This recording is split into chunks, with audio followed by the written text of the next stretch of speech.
Today, we are going to refute a common Muslim objection, one that keeps getting recycled by low-tier pagan Muslim apologists like Ducklips here, who has plagiarized this objection from Jewish websites who have claimed that Psalm 22 is not about the Messiah, but actually about King David. By the end of this video, you'll see why this claim collapses under serious examination, and why you should be extremely careful about where you get your theological arguments or knowledge from. As Christians, we don't determine the meaning of Psalm 22 by asking how later polemical traditions reinterpret it.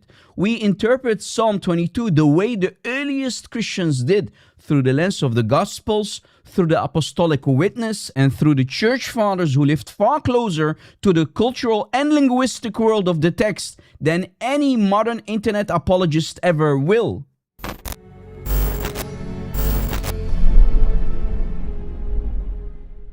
You're Jewish, right? Yeah, and you're a Christian? Well, yeah, if you don't mind me asking, why aren't you a Christian? Well, what do you mean? There's not really much evidence that Jesus is the Messiah. No, there's actually plenty of evidence. For example, Psalms 22 predicts that the Messiah will be pierced and then people will cast lots for his garments. And then Jesus is pierced on the cross and people cast lots for his garments. Nope, Psalm 22 doesn't speak about the Messiah. Psalm 22 is a lament by David. Every description there fits David. We have no reason to think it's about a future dying, rising Savior, mythological man God. Also, the Hebrew doesn't say they pierced my hands and my feet. Rather, it says, like a lion they are at my hands and my feet. The Hebrew word there is ka'ari, which means like a lion. Now, regarding the casting lots for his garments, this is just the author of the Gospel of John writing the prophecy into Jesus' life. Has nothing to do with Jesus. It's about David. Wow, this is embarrassing. Ducklips here literally copy-pastes how anti-Christian Jews like Tovia Singer interpret Psalm 22.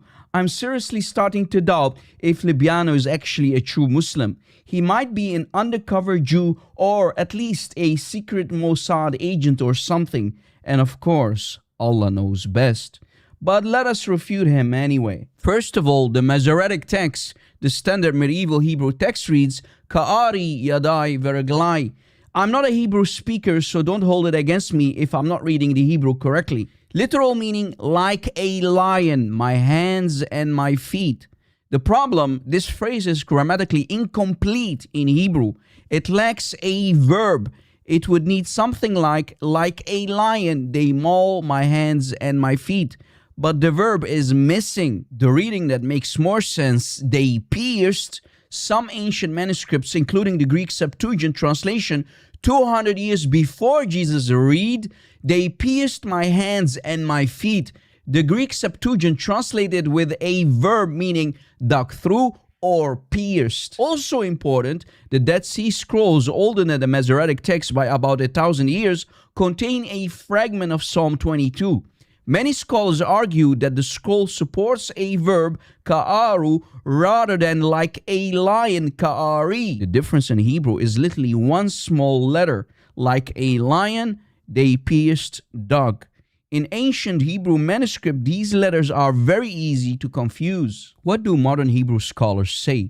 Many modern textual scholars admit, like a lion, my hands and feet is grammatically awkward. A verb, they pierced or they dug, makes much better grammatical sense. The Septuagint translators clearly read it as a verb. Now you may ask, is pierced a false Christian translation to fit the Christian narrative?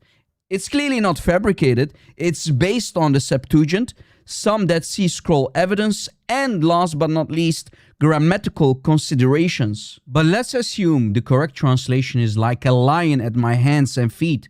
What is the lion doing with the victim's hands and feet? Licking them? The renowned Jewish commentator Rashi says it means as though they are crushed in a lion's mouth. So the imagery is clear. The metaphorical lions are tearing and ripping at the sufferer's hands and feet. This mauling and biting graphically portrays great physical agony.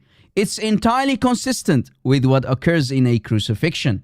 So either translation could be said to foreshadow the suffering of the Messiah. What about our early church fathers? Here's how our church fathers interpreted Psalm 22. Justin Martyr, where? Dialogue with Trypho, his interpretation. Justin argues directly with a Jew that Psalm 22 cannot be about David, but about Christ. He specifically points to Psalm 22:16, Psalm 22:18, the mocking language, he trusted in the Lord, let him deliver him. Justin Martyr says, David was never pierced in his hands and feet. David's garments were never divided by casting lots. Therefore, this must refer to Christ's crucifixion. Justin explicitly connects Psalm 22 to the crucifixion accounts in the Gospels and argues it is prophetic. This is one of the earliest full messianic readings preserved in writing. Irenaeus, where? Against Heresies, Book 4. His interpretation, Irenaeus sees Psalm 22 as a prophecy of the Passion, spoken by Christ prophetically through David, evidence that the Old Testament foretold crucifixion. He emphasizes piercing of hands and feet, public humiliation, casting lots, universal proclamation after suffering, Psalm 22 verses 22 to 31. He argues that these details show divine foreknowledge and unity between Old and New Testament. Clement of Alexandria. Clement also reads Psalm 22 as prophetic of Christ's passion, particularly emphasizing the righteous sufferer motive, universal proclamation after suffering, the transformation from suffering to triumph. Tertullian, where? Against Marcion. His interpretation, Tertullian appeals to Psalm 22 to prove the Messiah had to suffer. The mode of execution was foretold. The psalm describes Christ speaking in his passion, and he explicitly argues that crucifixion fits Psalm 22 better than anything in David's life. And even earlier, before the Church Fathers, the New Testament already interprets Psalm 22 as messianic. Gospel of Matthew 27, Gospel of John 19, Epistle to the Hebrews 2. This means the messianic interpretation goes back to the 1st century, not just later theology. Thanks for watching. Have a nice day and God bless. Please share this video on social media and let it go viral and stay away from Islam.